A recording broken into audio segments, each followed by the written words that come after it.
Nang pumanaw ang pinakamamahal kong ina, si Aling Teresa, umuwi ako sa aming bahay at ang bumungad sa akin ay ingay at malalakas na tawanan mula sa bahay ng aking mga biyenan. Nagdiriwang sila, masayang nag-uusap tungkol sa napakalaking mana na iniwan ng aking ina. Parang pinipiga ang puso ko, pero pinilit kong maging kalmado at nagpanggap na walang alam. Nagpasya akong isagawa ang isang mapangahas na plano, isang planong magpapabagsak sa buong pamilya ng aking asawa. 3 araw pa lang mula nang pumikit si inay, at ang amoy ng insenso at ang matinding pighati ay nanunuot pa rin sa aming tahanan.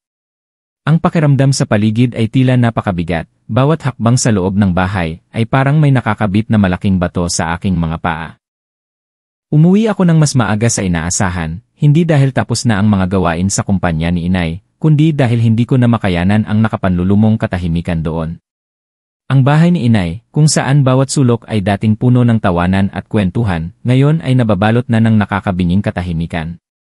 Naisip ko ang sarili kong tahanan, umaasang ang mainit na yakap ni Carlo, ang aking asawa, ay kahit paano'y magbibigay ginhawa sa nanlalamig kong puso. Itinigil ko ang sasakyan sa tapat ng gate, hindi na ako bumusina gaya ng dati.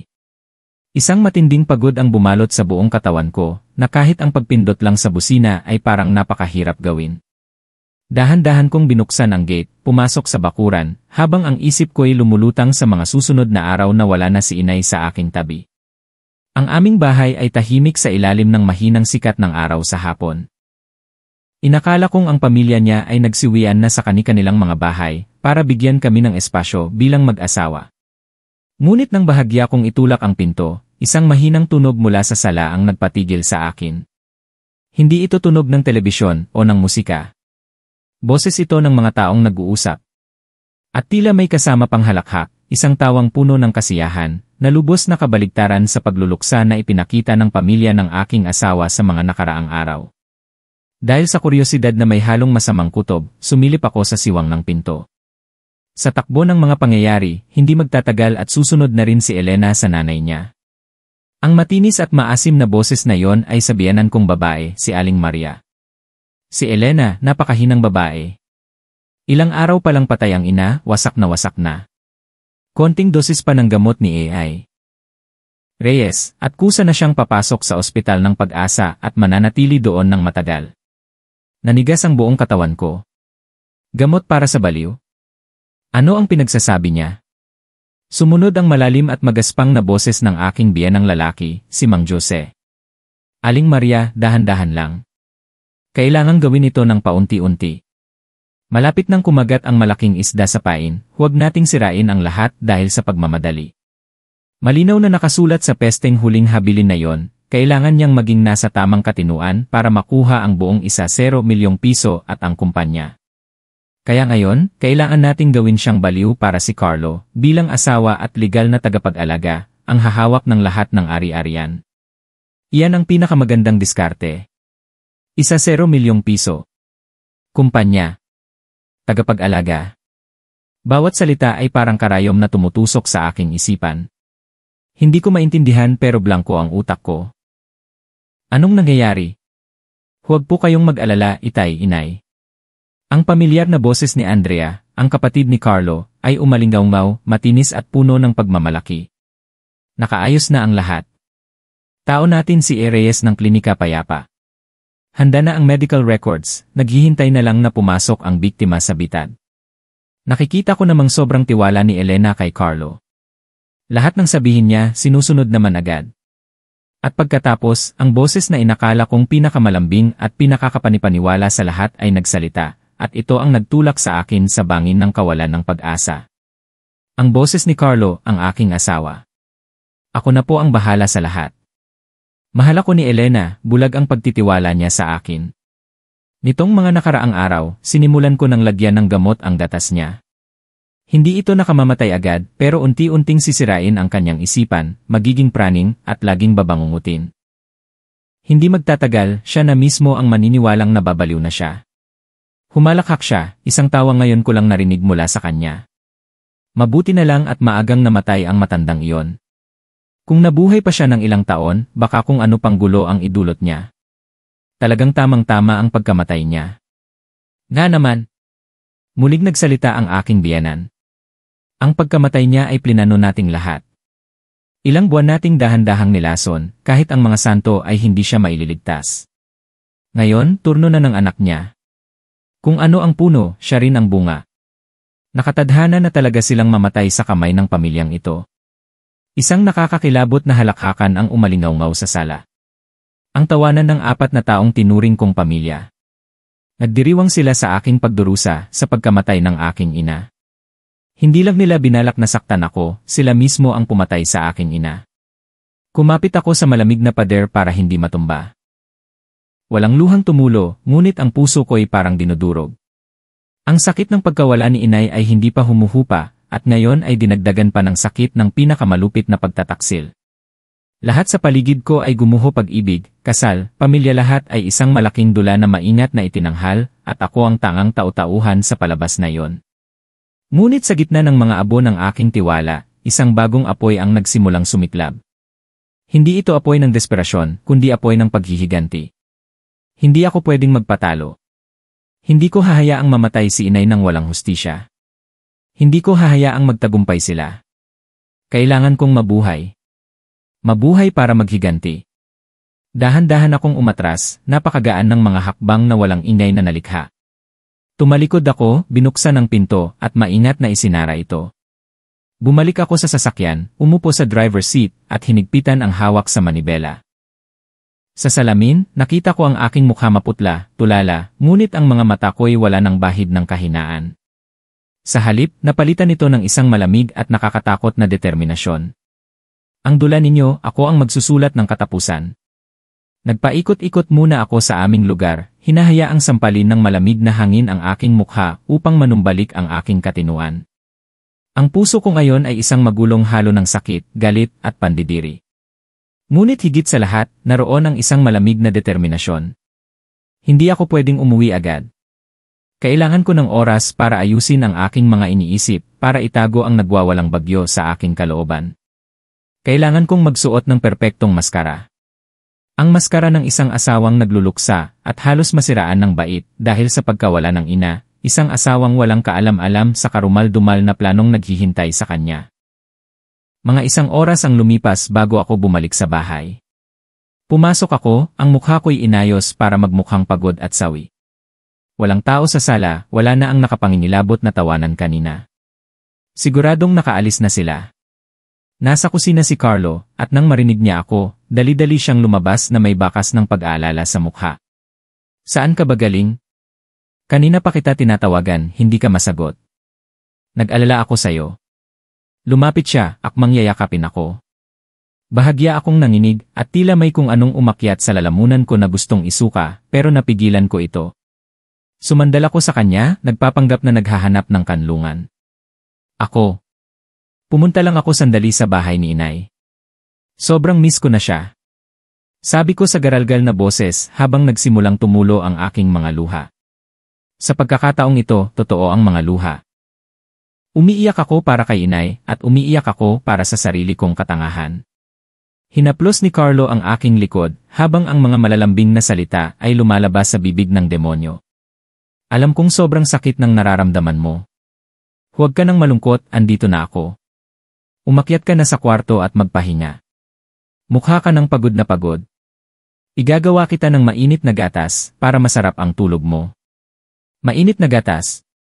Ang mga salita niya mula sa usapan kanina ay muling umalingaw-ngaw sa aking tainga. Nitong mga nakaraang araw, sinimulan ko ng lagyan ng gamot ang gatas niya. Nanikip ang dibdib ko, ngunit tumingala pa rin ako sa kanya, at buong pagsunod na tumango habang may luha pa sa aking mga mata. Sige, salamat. Mabibigat ang mga paa kong umakyat sa aming kwarto. Ang silid na dati aming masayang pugad, ngayon sa paningin ko ay isang magarang kulungan. Umupo ako sa harap ng salamin. Nakatingin ako sa aking refleksyon, pero ang isip ko'y puspusang gumagana. Anong gagawin ko? Paano ako makakakuha ng ebidensya? Isang ideya ang pumasok sa isip ko. Ang cellphone. Dali-dali kong kinuha ang aking telepono, kumakabog ang dibdib. Binuksan ko ang video recorder, at maingat na inilagay sa isang tagong sulok sa mesa, isinandal sa isang jewelry box. Maaaring hindi perpekto ang anggulo, pero sapat na para makuhanan ang bahagi ng kama at ang pinto. Umaasa akong papalarin ako. Ilang minuto ang lumipas, umakyat si Carlo dala ang mainit na gatas. Ang mabangong amoy nito ay kumalat sa buong silid, ngunit para sa akin, may lansa ito ng lason. Inilapag niya ang baso sa maliit na mesa sa tabi ng kama, umupo sa tabi ko, at inakbayan ako. Inumin mo na habang mainit pa. Pagkatapos, matulog ka na. Bukas, gagaan din ang pakiramdam mo. Tinitigan ko siya sa mata, sinusubukang hanapin ang kahit katiting na pamilyar na bagay, ang anino ng lalaking minsan kong minahal. Ngunit wala, tanging perpektong pagkukunwari lamang. Kinuha ko ang baso, bahagyang nanginginig ang mga kamay. Nagpanggap akong dahil ito sa sobrang kalungkutan. Mahal, pwede mo bang kunin ang pampakalma ko sa mesa? Ilang araw na akong hindi makatulog, baka kailangan ko na ulit uminom. Mahina kong sabi. Sige, sandali lang. Tumalikod si Carlo papunta sa tokador, at iyon ang sandaling hinihintay ko. Habang hindi siya nakatingin, nakita ko siyang pasimpleng dumukot ng isang maliit na papel mula sa kanyang bulsa. Ibinuhos ang puting pulbos sa aking gatas, at mabilis na hinalo gamit ang kutsarita. Ang lahat ay nangyari sa loob lamang ng ilang segundo, mabilis at sanay. Parang tumigil ang tibok ng puso ko. Pero alam kong nakuha ng cellphone ang lahat. Pagbalik niya dala ang gamot, inayos ko na ang aking ekspresyon.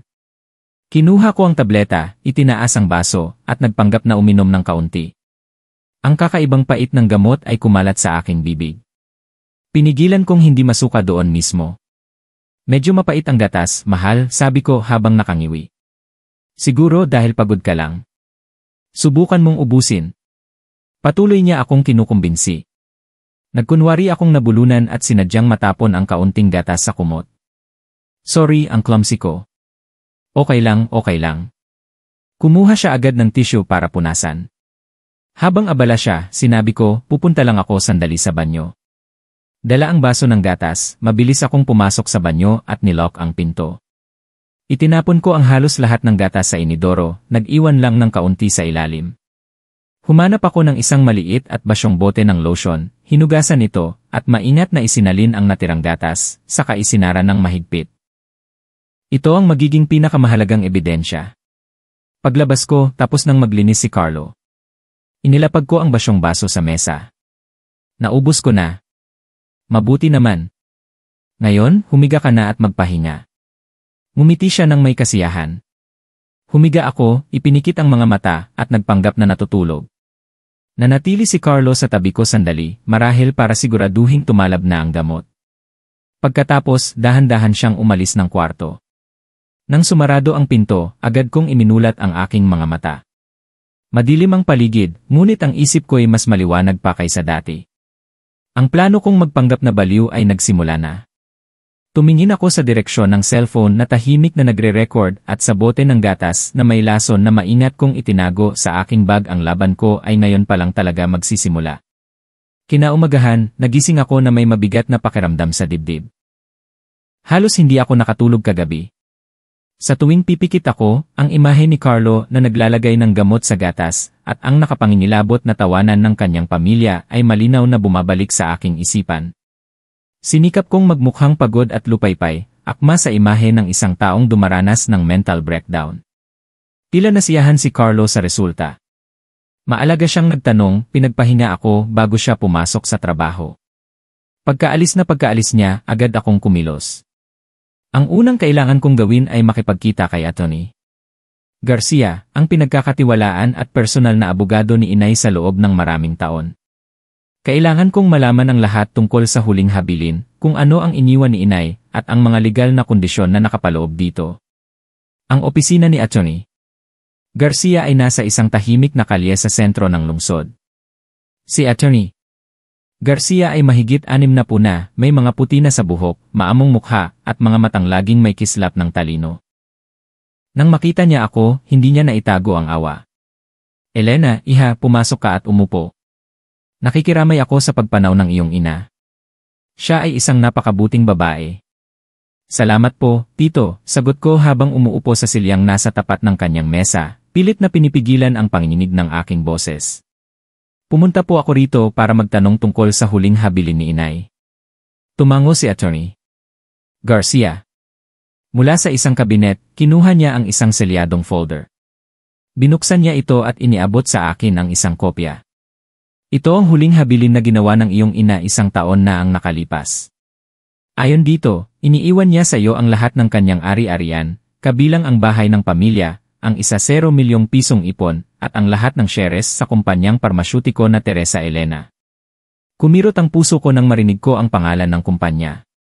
Ang Teresa Elena ay pinagsamang pangalan ni inay, si Aling Teresa, at ang pangalan ko. Iyon ang buong buhay na pinaghirapan ni inay. Ngunit, pagpapatuloy ni Atty. Garcia, at naging seryoso ang kanyang boses, may isang napakahalagang kondisyon sa habilin. Malinaw na sinabi ng iyong ina na makukuha mo lamang ang buong kontrol sa mga ari-ariang ito kung at kapag ikaw ay nasa perpektong estado ng pag-isip, malusog, at may sapat na kakayahang sibil. Sa kasong magkaroon ng problema sa iyong kalusugang pangkaisipan, ang pamamahala sa ari-arian ay pansamantalang ibibigay sa iyong legal na tagapag-alaga hanggang sa iyong paggaling. Ang mga salita niya ay parang kidlat na tumama sa akin. Kahit na nahulaan ko na ito ang dahilan, ang motibo ng pamilya ni Carlo sa kanilang malupit na palabas. Hindi nila ako gustong patayin agad dahil magdudulot iyon ng maraming legal na problema. Gusto nilang gawin akong baliw para si Carlo, bilang asawa, ang magiging legal na tagapag-alaga at siyang kokontrol sa lahat. Si inay, marahil ay may naramdaman na siyang kakaiba kaya niya idinagdag ang kondisyong ito. Ito ay para protektahan ako, ngunit sa kasamaang palad, naging dahilan din ito para samantalahin ng mga masasamang tao. Ang legal na tagapag-alaga po ba ay ang aking asawa? Tanong ko, kahit alam ko na ang sagot. Tama. Ayon sa batas, kung walang ibang desisyon ng korte, ang iyong asawa ang magiging tagapag-alaga mo. Malinaw na. Lahat ay sobrang linaw na. Ang kanilang plano ay kalkulado hanggang sa pinakamaliit na detalye. Nakita ni Atty. Garcia ang pamumutla ng aking mukha at tiningnan ako ng may pag-aalala. Bumuntong hininga siya, binuksan ang drawer ng kanyang mesa, at kinuha ang isang lumang sobre. Elena, ilang linggo bago siya pumanaw, pumunta rito ang iyong ina. Mukha siyang balisang-balisa. Ibinigay niya sa akin ang sobreng ito at sinabing kung may masamang mangyari sa kanya, ibigay ko ito sa iyo. Sa tingin ko, ito na ang tamang panahon. Nanginginig kong tinanggap ang sulat. Ang sulat kamay ni inay ay malambing at pamilyar pa rin. Binuksan ko ito at binasa, at ang mga salita ay nagsimulang lumabo dahil sa aking mga luha. Elena, mahal kong anak. Kapag binabasa mo na ito, marahil ay wala na ako sa tabi mo. Huwag kang masyadong magdalamhati. Matatag ang anak ko, hindi ba? Sinusulat ko ito na may mabigat na kalooban. Nitong mga huling araw, nararamdaman kong nanghihina ako sa kakaibang paraan at may masama akong kutob tungkol sa pamilya ni Carlo. Alam kong mahal na mahal mo siya, pero minsan, ang pag-ibig ay nakakabulag. Ang paglapit ni Carlo at ng kanyang pamilya sa atin ay hindi lang dahil sa pagmamahal. Nararamdaman ko sa kanila ang pagkalkula, ang walang katapusang kasakiman, lalo na kay Carlo. Sa likod ng kanyang maamo at maalagang anyo ay isang taong hindi ko mabasa. Mag-ingat ka sa kanya, anak. Elena, huwag kang magtiwala ng lubusan kaninuman, kahit pa sa asawa mong katabi mo sa pagtulog. Idinagdag ko ang kondisyon tungkol sa kalusugang pangkaisipan sa habilin, umaasang magiging proteksyon mo ito. Ngunit natatakot ako na baka maging sandata rin ito laban sa'yo. Kung gusto nilang makuha ang yaman, gagawin nila ang lahat. Anak ko, laging maging matalino at matatag. Ano man ang mangyari, magtiwala ka sa iyong sarili. Laging kitang mahal at binabantayan. Ang iyong ina, Teresa. Nahulog ang sulat mula sa aking mga kamay. Inay, alam mo pala. Binalaan mo ako pero naging tanga ako, naging bulag. Hindi ko agad nakita ang kanilang tunay na kulay para maprotektahan ka. Bumuhos ang aking mga luha, hindi dahil sa kahinaan, kundi dahil sa pagsisisi at galit. Tumingala ako kay Atty. Garcia, ang aking mga matay naging determinado. Tito Garcia, may hihilingin po sana ako sa inyo. Pwede po bang ilihim niyo ito? Nang makita ang pagbabago sa aking mga mata, tumango siya ng may katiyakan. Sabihin mo lang, iha. Ano mang magagawa ko para matulungan ang anak ni Aling Teresa, gagawin ko. Naghihinala po ako na hindi natural ang pagkamatay ni inay. At ako, nasa panganib po ako. Kailangan ko ng oras para makakalap ng ebidensya. Sa mga darating na araw, maaaring may magsabi na ako'y may sakit sa isip. Sana po, anuman ang mangyari, huwag kayong maniniwala agad. Maniwala po kayo sa akin. Gulat na gulat si Atty. Garcia. Ang pagkagulat sa kanyang mukha ay unti-unting napalitan ng pag-aalala at determinasyon. Naiintindihan ko. Mag-ingat ka, iha. Kung may kailangan ka, tawagan mo lang ako anumang oras. Pag-alis ko sa opisina ng abogado, mahigpit kong hawak ang sulat ni inay. Ang sulat ay hindi lamang isang babala, ito rin ay lakas, isang paalala na hindi ako nag-iisa sa labang ito. Mayroon akong pagmamahal ni inay na gumagabay sa akin. Ang aking plano ng paghihiganti ay mayroon ng mas matibay na pundasyon. Oras na para hanapin ang aking mga unang kakampi. Hawak ang bote ng gatas na may lason at ang sulat ni inay, umalis ako sa opisina ni Atty. Garcia na may mabigat na puso, ngunit may isipang napakalinaw. Naroon pa rin ang sakit at takot, ngunit napipigilan na ito, nagbibigay daan sa isang planong unti-unting nabubuo. Hindi ko kayang kumilos mag-isa. Kailangan ko ng mga taong mapagkakatiwalaan. Mga taong hindi lang maniniwala sa akin, kundi may kakayahang tulungan akong baliktarin ang sitwasyon. Ang unang taong pumasok sa isip ko ay si Ia Santos, ang hepe ng Neurology Department ng ospital sa aming lungsod. Hindi lang siya ang doktor na nag-alaga kay inay sa kanyang mga huling taon, kundi matalik din niyang kaibigan mula pa noong kolehiyo. Ang kanilang pagkakaibigan ay tumagal ng ilang dekada, at alam kong may espesyal na respeto at pagmamahal si Ia Santos para kay inay. Dumiretso ako sa ospital. Swerte at nakaduty siya ngayon. Naghintay ako sa waiting room, hindi mapakali. Pagkalipas ng kalahating oras, lumabas si Ia Santos mula sa kanyang klinika. Mukha siyang pagod matapos ang isang mahabang araw ng trabaho. Nang makita niya ako, bahagya siyang ngumiti. Elena, bakit ka na parito? May problema ba? Magandang araw po, Tito. Mayroon po akong importanteng sasabihin sa inyo ng sarilinan. Sinubukan kong panatilihing kalmado ang aking boses.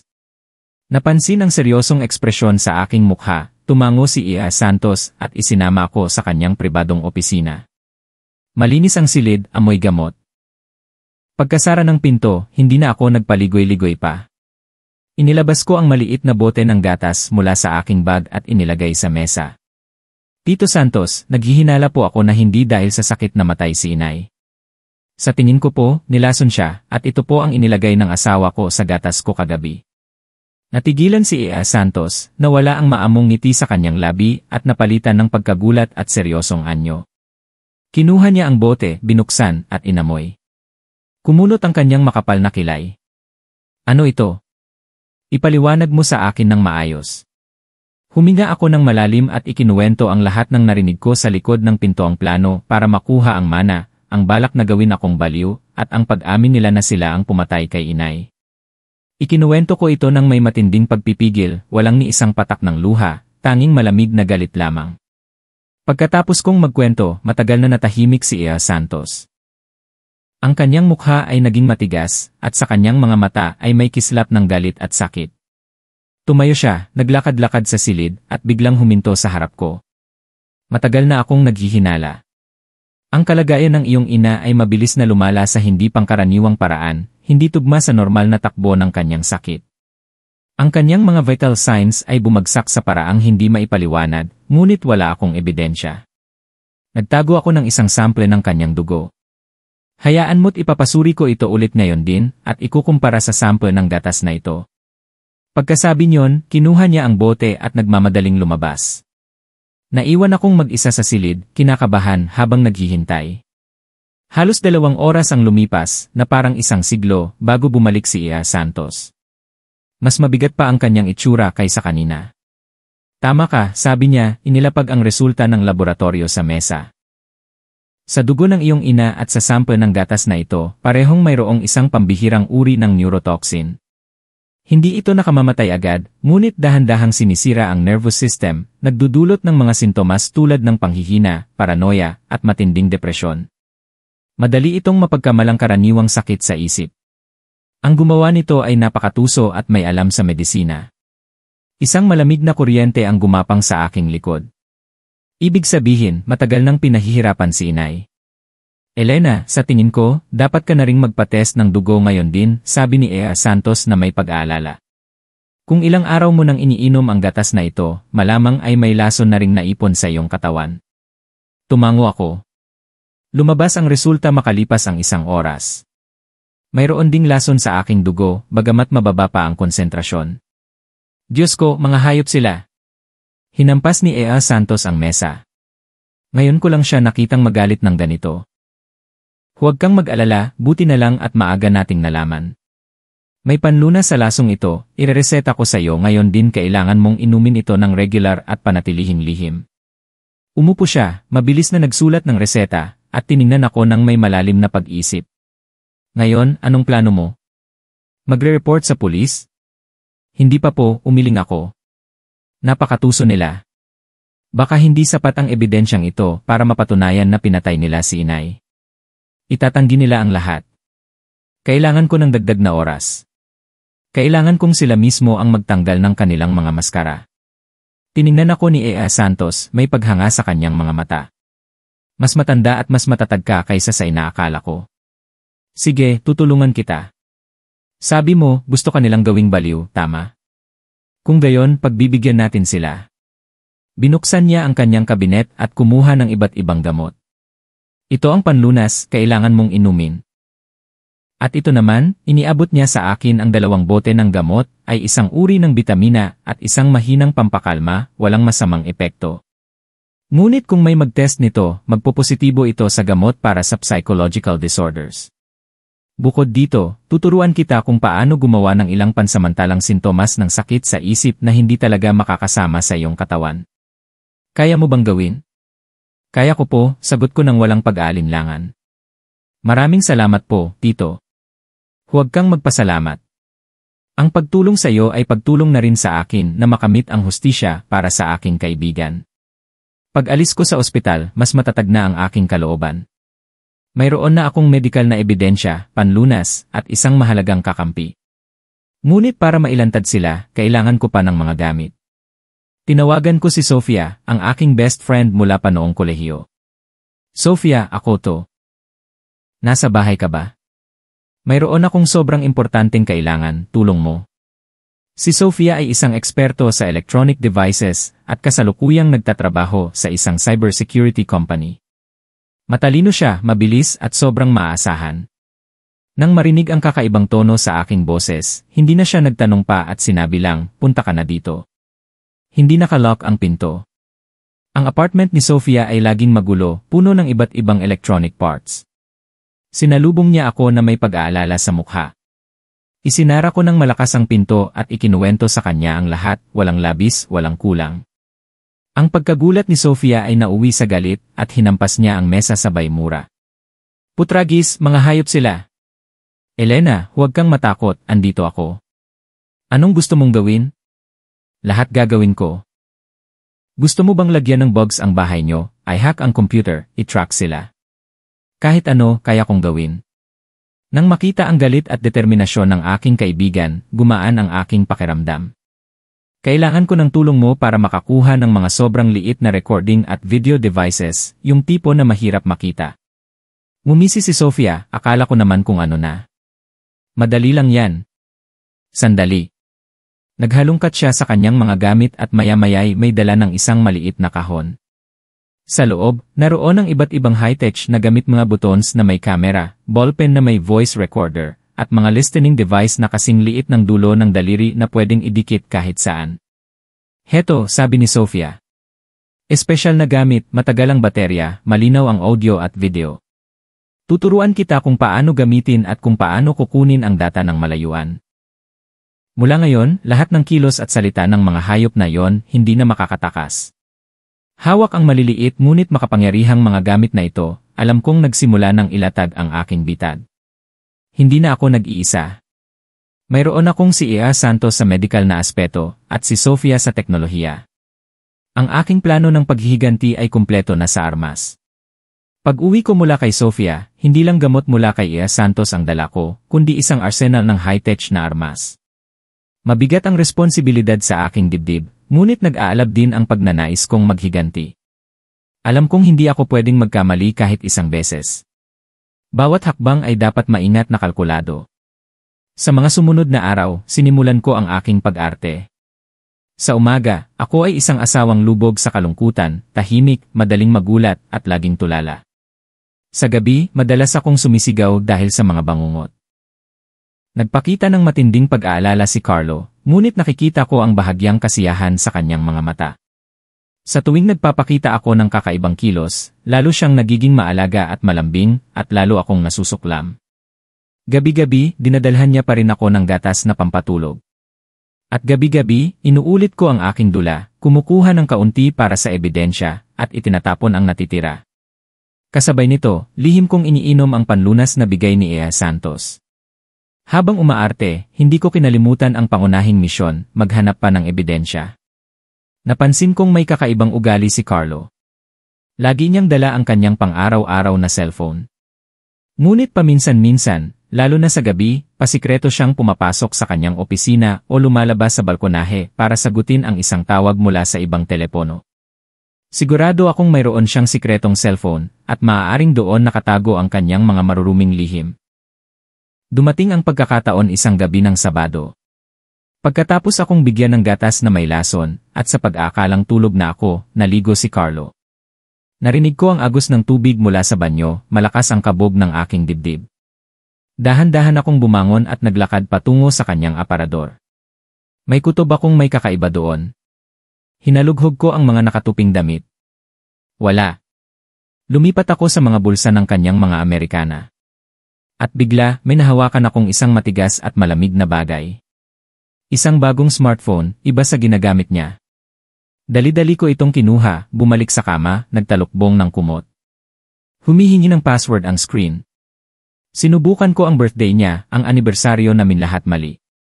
Paubos na ang oras. Bigla, may naalala ako. Ana, ang pangalan ng assistant na narinig kong binanggit ni Andrea. Sinubukan kong i-type ang Ana kasama ng ilang pamilyar na numero. Ana 1110. Bumukas ang screen. October 11 ang birthday niya. Isang mapait na pakiramdam ang gumuhit sa aking puso. Agad kong binuksan ang mga mensahe at call log, tama nga ang hinala ko, sandamakmak na malalanding mensahe. Mahahabang tawag sa pagitan ni Carlo at ng assistant na si Ana. Hindi lang sila may relasyon, kasabwat din si Ana sa kanyang plano. Mahal, ang asawa mo mukhang kaawa-awa na. Malapit na bang magtagumpay ang plano mo? Text ni Ana. Malapit na, mahal. Kapag opisyal na siyang nabaliw, lahat ng ari-arian ng nanay niya ay magiging atin. Hihiwalayan ko siya agad para pakasalan ka, sagot ni Carlo. Paano yung matandang yon? Nalinis na ba lahat? Huwag kang mag-alala, lahat ng bakas ay nabura na. Ang pagkamatay niya ay mananatiling isang misteryo magpakailanman. Nanginginig ang mga kamay at paa ko habang nagbabasa. Hindi lang nila pinag-uusapan ang plano laban sa akin, binabanggit din nila ang pagkamatay ni inay na parang wala lang. Nag-scroll pa ako pababa at nakakita ng mas matitinding mensahe. Ito ay pag-uusap sa pagitan ni Carlo, Andrea, at isang taong nakasave bilang E. Reyes. Carlo, kumusta na si Elena? Epektibo ba ang gamot? Text ni E. Reyes. Sobra. Lalo siyang lumulubha. Siguro 1 o 2 linggo pa, pwede na siyang dalhin dyan sa'yo. Ayusin mo na ang medical records ha, sagot ni Carlo. Huwag kang mag-alala. Nakahanda na ang isang kumpletong medical file para sa schizophrenia niya. Siguradong walang magdududa. Kapag tumapak na siya sa klinika, payapa ko, tapos na ang kapalaran niya. Kinuhanan ko ng litrato ang lahat ng mahahalagang mensahe gamit ang aking cellphone. Sakto, tumigil ang agos ng tubig sa banyo. Dali-dali kong binura ang mga bakas, ibinalik ang cellphone sa aparador, at mabilis na bumalik sa kama, nagkunwaring mahimbing na natutulog. Ilang minuto ang lumipas, lumabas si Carlo. Lumapit siya sa kama, tinitigan ako sandali, at marahang hinalikan ako sa noo. Isang halik na malamig at kasuklam-suklam. Pinilit kong panatilihin regular ang aking paghinga para walang anumang mahalata. Nang gabing iyon, hindi ako nakatulog. Ang mga ebidensyang nakuha ko ay nagsilbing pampalakas loob at pabigat sa aking dibdib. Kinumpirma nila ang malagim na katotohanan, ngunit binigyan din ako ng karagdagang sandata para lumaban. Ang kanilang plano ay malinaw na. Ang klinika payapa ni Reyes ang susunod na yugto na inihanda nila para sa akin. Sige, kung naghanda na kayo ng entablado, bibigyan ko kayo ng isang palabas na hindi niyo malilimutan. Hawak ang mga ebidensya mula sa sikretong cellphone, alam kong kailangan kong pabilisin ang takbo ng dula. Hindi ako pwedeng maghintay hanggang sa tuluyang sirain ng laso nila ang aking katawan. Kailangan kong maging mas aktibo, kailangan kong paniwalain sila na mabilis na lumalala ang aking sakit. Kinaumagahan, sinimulan ko ng kumilos. Ginugol ko ang buong gabi sa pagsasaulo ng mga turo ni A.I. Santos tungkol sa mga sintomas ng isang taong may anxiety at paranoia sa unang yugto. Ang una kong ginawa ay lihim na ikinabit ang mga maliliit na recording devices na bigay ni Sofia. Isang kamera na hugis buttons ang maingat kong idinikit sa isang teddy bear sa ulunan ng kama. Isang maliit na voice recorder ang itinago ko sa likod ng isang painting sa sala, kusina, at sa opisina ni Carlo. Bawat lugar ay nilagyan ko ng aparato. Ang aming bahay ngayon ay naging isang entablado kung saan ako ang nag-iisang direktor. Tanghali, dumating ang biyenan kong si Aling Maria na may dalang mainit na arroz caldo para daw pampalakas sa akin. Elena, anak, niluto ko ito para sayo. Namumutla ka na, kainin mo to para lumakas ka at makatulog ng mahimbing, sabi niya sa malambing na boses. Ngunit alam ko kung ano ang nasa likod ng peking pag-aalalang iyon. Tinanggap ko ang mangkok, umiti ng mahina. Salamat po, Nay. Ang bait niyo sa akin. Sumubo ako ng isang kutsara sa harap niya, nagkunwaring kumakain. Ngunit nang tumalikod siya para kumuha ng tubig, mabilis kong iniluwa ang lugaw sa isang tissue na nakatago sa ilalim ng mesa. Alam kong nakuha ng kamera sa sala ang lahat. Ang sarap po ng lugaw, Nay, puri ko. Umiti si Aling Maria ng may kasiyahan. Kung masarap, ubusin mo ha. Uwi na ako, may gagawin pa ako. Pagkaalis niya, agad kong dinala ang lugaw sa banyo at itinapon. Kumuha ako ng kaunting sample at inilagay sa isang maliit na bote, itinabi kasama ng sample ng gatas na may lasonisang dagdag na ebidensya. Hapon, sinimulan ko ang unang eksena. Pag-uwi ni Carlo mula sa trabaho, nakita niya akong nakasulok sa sala, nanginginig at nakatitig sa blangkong pader. Anong nangyayari sa'yo? Elena, tinatakot mo ako. Tumatakbo siyang lumapit at hinawakan ang aking balikat. Napapitlag ako, malakas siyang itinulak at sumigaw, huwag kang lalapit. Sino ka? Tulong. May gustong manakit sa akin. Napakagaling ng aking pag-arte. Ang takot sa aking mga mata, ang gulat sa aking boses, lahat ay napakatotoo. Dahil iyon mismo ang mga tunay na emosyon na matagal ko nang kinikimkim. Ang pagkakaiba lang, ginagamit ko ito ngayon sa isang dulang ako mismo ang nagplano. Natigilan si Carlo sa aking reaksyon. Sinubukan niya akong pakalmahin. Elena, ako to, si Carlo. Hindi mo ba ako nakikilala? Walang nananakit sa'yo. Kumalma ka. Hindi. Hindi ako naniniwala. Kayong lahat, gusto ninyo akong saktan. Hinawakan ko ang aking ulo, patuloy na sumisigaw, at tumakbo sa kwarto, nilock ang pinto. Naririnig ko ang nag-aalalang boses ni Carlo sa labas. Narinig ko siyang may tinatawagan sa telepono, marahil ang kanyang pamilya. Nakasandal ako sa pinto, may malamig na ngiti sa aking mga labi. Nagsimula na ang dula. Nang gabing iyon, hindi ako kumain. Inilagay na lang ni Carlo ang pagkain sa labas ng pinto. Hating gabi, nagsimula na naman akong sumigaw, sinasabing may nakatingin sa akin mula sa bintana, na may naririnig akong mga bulong sa aking isipan. Ginulo ko ang buong bahay. Sa mga sumunod na araw, tila lalo pang lumala ang aking sakit. Minsan, tahimik akong nakaupo ng ilang oras, tapos bigla na lang akong magwawala at maninira ng gamit. Nagsasalita ako ng mga walang kwentang bagay, sinasabing nakikita ko si inay na umuwi. Ginawa kong ibang tao ang aking sarili, isang taong unti-unting nawawala sa katinuan. Madalas akong bisitahin ng pamilya ni Carlo.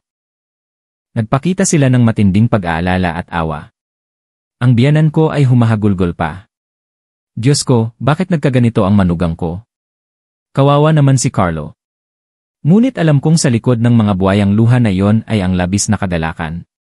Nakuha ng mga voice recorder ang lahat ng kanilang usapan kapag akala nila'y hindi ko naririnig. Baliw na nga talaga siya. Mas mabilis pa sa inaasahan natin, sabi ni Andrea. Sa takbo nito, malapit na natin siyang madala kay Reyes. Kailangang bilisan, bago pa may makahalata, sabi naman ng biyenan kong si Mang Jose. Lahat ay nangyayari ayon sa aking plano. O mas tamang sabihin, ayon sa kanilang plano, pero sa ilalim ng aking direksyon. Alam kong malapit na ang araw na dadalhin nila ako sa klinika. Handa na ako para sa susunod na eksena. Ang aking dula ay lalong tumitindi.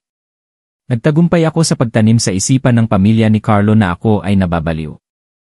Ang mga listening devices ay nakapag-record ng maraming pag-uusap nila kung paano ako maipapasok sa ospital ng Pag-asa ng legal. Ngunit, napagtanto ko na hindi sapat ang ebidensya lamang tungkol sa kasalukuyang plano.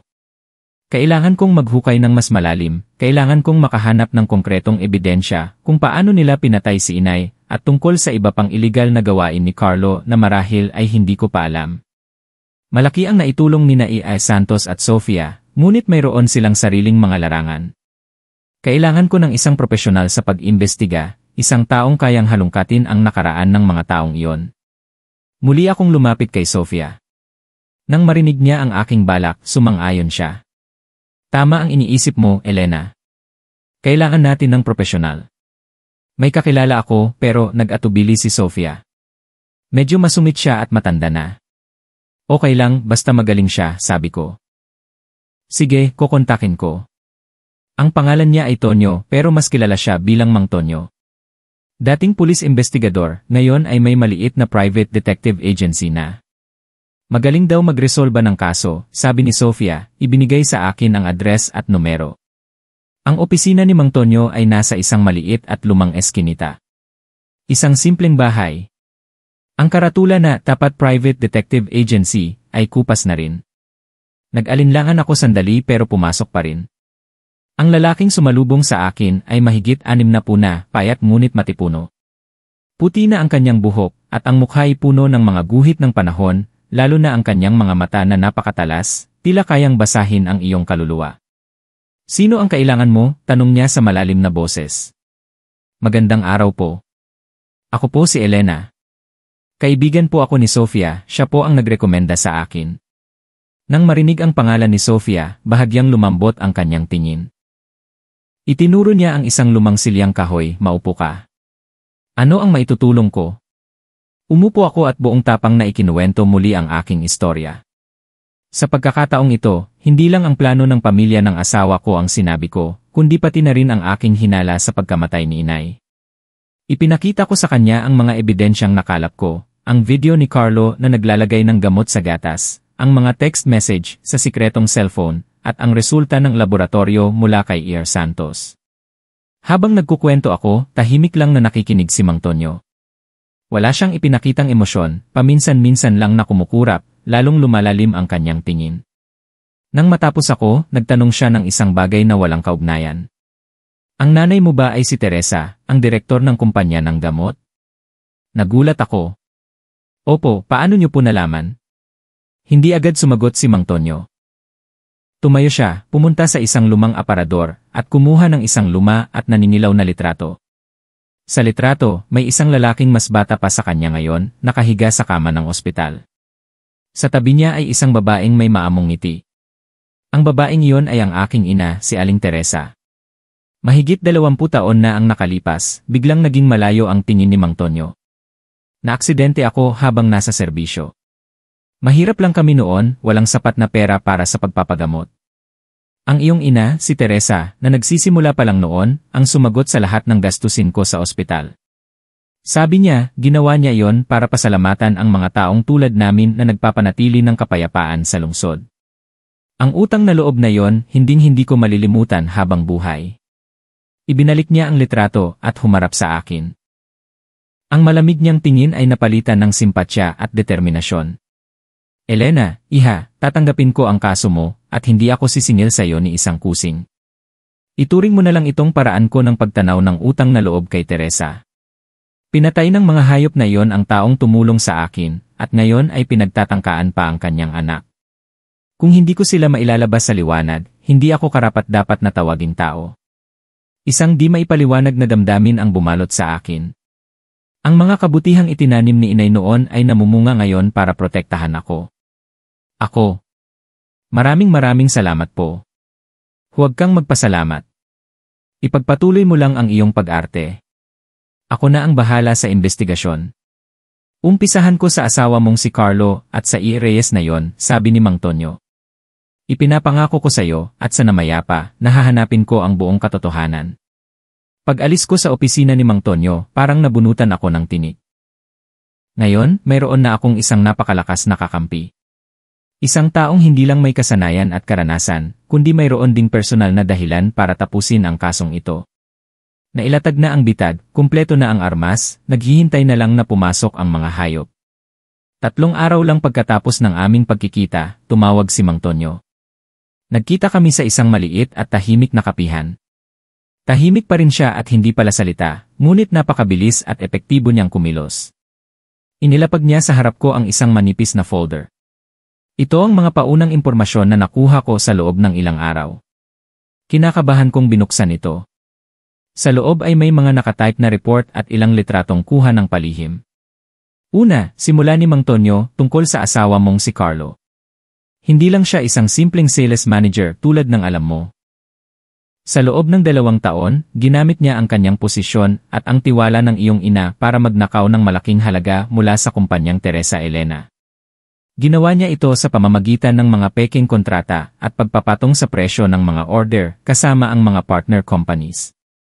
Tinatayang hindi bababa sa 4 na milyong piso ang nawala. Ang lahat ng perang ito ay inilipat sa isang sikretong account na nakapangalan sa kanyang assistant, isang babaeng nagngangalang Ana. Nanlamig ang aking katawan. 4 na milyong piso, isang napakalaking halaga. Matagal na pala niyang sinisira ang kumpanya ni inay. Walang katapusan ang kanyang kasakiman. Pangalawa, tungkol sa doktor na si Reyes, buong pangalan ay Jose Reyes. Hindi siya isang lisensyadong psychiatrist, peke ang kanyang diploma. Dati siyang nurse sa isang mental hospital pero tinanggal dahil sa hindi magandang asal sa mga pasyente. Pagkatapos, binuksan niya ang Klinika Payapa, na sa totoo lang ay isang scam. Nagbibigay siya ng mga peking sertipiko ng sakit sa isip para sa mga gustong tumakas sa batas o may masamang balak. Nakahanap na ako ng ilan sa kanyang mga dating biktima. Nagkakilala sina Carlo at Reyes sa isang madilim na transaksyon mahigit 1 taon na ang nakalipas. Kaya pala, ang Klinika Payapa ay isang bitag na propesyonal na inihanda. Ang peking doktor na ito ay isang mahalagang bahagi ng kanilang plano. At ang huli, lalong naging seryoso ang boses ni Mang Tonyo, ay tungkol sa kapatid ng asawa mo, si Andrea. May natuklasan akong kahina-hinala. Mga 6 na buwan na ang nakalipas, eksakto sa panahong nagsimulang manghina ang iyong ina, ilang beses na pumunta si Andrea sa isang palengke ng kemikal sa labas ng lungsod. Kilala ang lugar na iyon bilang bilihan ng mga ipinagbabawal na substance at lason ng walang lisensya. Bukod dito, nalaman kong may kakilala si Andrea na nagngangalang Professor David, isang retiradong propesor ng pharmaceutical chemistry. Eksperto siya sa mga neurotoxin. Pero nagkataon lang, namatay si Professor David dahil sa biglaang atake sa puso 1 linggo bago pumanaw ang iyong ina. Para akong sinasakal. Professor David, naaalala ko siya. Kaibigan siya ni inay at paminsan-minsan ay dumadalaw sa aming bahay. Nagulat ang lahat sa biglaan niyang pagkamatay. Ngayon, lahat ay nag-ugnay-ugnay na. Malamang, sa pamamagitan ni Professor David nakuha ni Andrea ang pambihirang lason, at para pagtakpan ang lahat, pinatay din nila siya. Lahat ng ito ay konektado pagtatapos ni Mang Tonyo. Nagplano sila ng isang detalyado at malupit na krimen. Ito ay isang sabuatan para makuha ang yaman at patayin kayong mag-ina. Kailangan nating malaman ang kabuuan ng planong iyon. Isinara ko ang folder. Ang mga impormasyong dala ni Mang Tonyo ay mas malala pa sa aking inaakala. Hindi ito isang biglaang plano dahil sa kasakiman, kundi isang organisadong krimen na matagal nang binalak, na may partisipasyon ng maraming tao, bawat isa ay may kanya-kanyang papel. Mang Tonyo, ano po ang susunod nating gagawin? Kalma ka lang, sabi niya. Ipagpatuloy mo ang pag-arte. Malapit ka na nilang dalhin sa Klinika Payapa ni Reyes. Iyon ang magiging magandang pagkakataon para makakuha ka pa ng ebidensya ng kanilang sabuatan. Ako na ang bahala sa iba. Patuloy kong imbestigahan ang pagnanakaw ni Carlo at ang pagkamatay ni Professor David. Nakalatag na ang bitag, kailangan na lang nating hintayin silang pumasok isa-isa. Tumango ako, may desisyon na sa aking isip. Pupunta ako sa Klinika Payapa. Papasok ako mismo sa lungga ng mga tigre para makita kung ano pang mga kababalaghan ang kaya nilang gawin. Tulad ng hula ni Mang Tonyo, ilang araw lang ang lumipas at opisyal nang iminungkahi ni Carlo na dalhin ako sa isang psychiatrist. Nang gabing iyon, pagkatapos kong magkaroon ng matinding panic attack at mabasag ang isang plorera, umupo siya sa tabi ko na may itsura ng pagdurusa at kawalan ng pag-asa. Elena, hindi ko na kayang makita kang ganito. Hinawakan niya ang aking kamay, puno ng awa ang kanyang boses. Lumalala na ang kalagayan mo. Nagtanong-tanong na ako. May isang kilalang klinika payapa. Napakagaling daw ng doktor doon, marami nang napagaling. Bukas, dalhin kita doon para magpatingin, ha? Gusto ko lang na gumaling ka. Nagsasabi siya ng mga salitang puno ng pagmamahal at pag-aalala, ngunit sa aking paningin, ang kanyang mukha ay mukha ng isang demonyo na nag-aalok ng kanyang kamay para akayin ako sa impyerno. Alam kong ito na ang bitag na kanilang inihanda. Agad kong sinimulan ang aking pag-arte. Bigla kong binawi ang aking kamay, umurong, na may takot at pagdududa sa aking mga mata. Hindi. Ayokong pumunta kahit saan. Saan niyo ako dadalhin? Gusto niyo akong saktan? Hindi ako nagtitiwala kaninuman. Elena, huwag kang ganyan. Matyaga siyang nangumbinsi. Asawa mo ako, paano kita sasaktan? Gusto ko lang ang makakabuti sa'yo. Maniwala ka sa akin, kahit ngayon lang. Pumunta tayo doon para matulungan ka ng doktor. Sinubukan niya akong yakapin. Nagpumiglas ako at sumigaw. Ngunit unti-unti, nagkunwari akong nanghihina. Napaupo ako sa sahig, tinakpan ng mukha at humabulgol. Iyon ay mga luha ng galit, ngunit sa kanyang paningin, iyon ay tanda ng kawalan ng pag-asa at kahinaan. Pagkatapos ng ilang sandali, tumingala ako sa kanya na may mga matang maga at walang buhay. Sige, pupunta ako, pero ipangako mo na lagi kang nasa tabi ko. Naman, pangako, hinding-hindi kita iiwan. Nakahinga ng maluwag si Carlo, at isang ngiti ng tagumpay ang sumilay sa kanyang labi, napakabilis na kung hindi mo papansinin ay hindi mo makikita. Ngunit nakita ko at tinandaan ko. Kinaumagahan, bago kami umalis, naghanda akong mabuti. Pumili ako ng isang simpleng blusa at maingat na pinalitan ang isang butons ng butons na may kamera na bigay ni Sofia. Ang ballpen na may voice recorder ay maingat kong isinuksok sa bulsa ng aking damit. Lahat ay dapat magmukhang natural, walang bahid ng pagkakamali. Ang klinika payapa ay nasa isang maliit na eskinita, malayo sa ingay ng kalsada.